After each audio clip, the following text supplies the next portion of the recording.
بلا کسی تاخیر و تمہید کے اس بزم کا آغاز کرنا چاہتے ہیں۔ جب بھی کوئی دینی اجلاس، جب بھی کوئی دینی پروگرام کا آغاز کیا جاتا ہے تو رام رام سے نہیں، رامائن سے نہیں، سیتا اور دیو کی کہانیوں سے نہیں، بلکہ خدا پاک کی وہ حسین اور مبارک کتاب سے کی جاتی ہے جسے دنیا پڑھتی ہے۔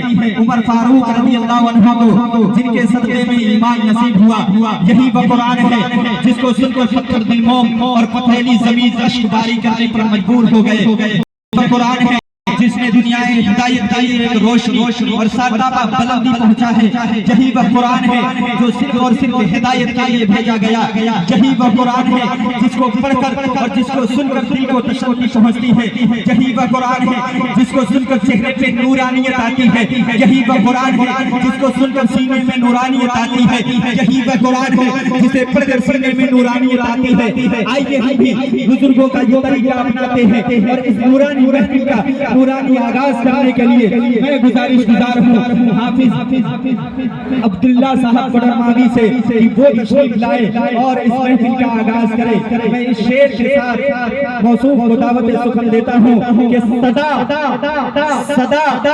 ایمان کی لو کی حفاظت کرتے رہتے ہیں، صدا ایمان کی لو کی حفاظت کرتے رہتے ہیں۔ سپاہی جنگلوں میں بھی، سپاہی جنگلوں میں بھی عبادت کرتے رہتے ہیں کہ صدا ایمان کی لو کی حفاظت کرتے رہتے ہیں، صدا ایمان کی لو کی حفاظت کرتے رہتے ہیں۔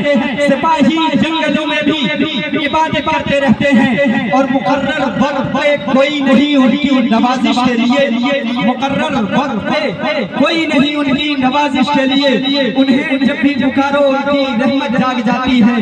سپاہی جنگلوں میں بھی عبادت کرتے رہتے ہیں اور ہوا ان کے کچے مکان کا آہستہ چھو کر گزرتی ہے، ہوا ان کے کچے مکان کو آہستہ چھو کر گزرتی ہے۔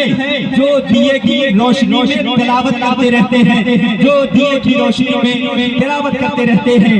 آئیے حضرات بلا کسی تاخیر و تمہید تلاوت کلام اللہ کے لیے میں گزارش گزار ہوں جناب عبداللہ صاحب بڑرماوی سے کہ وہ تشریف لائے اور تلاوت کلام اللہ سے ہم سامعین کو محظوظ و مجلہ فرمائے۔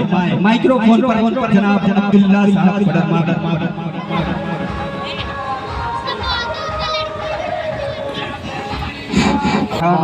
سبحان اللہ۔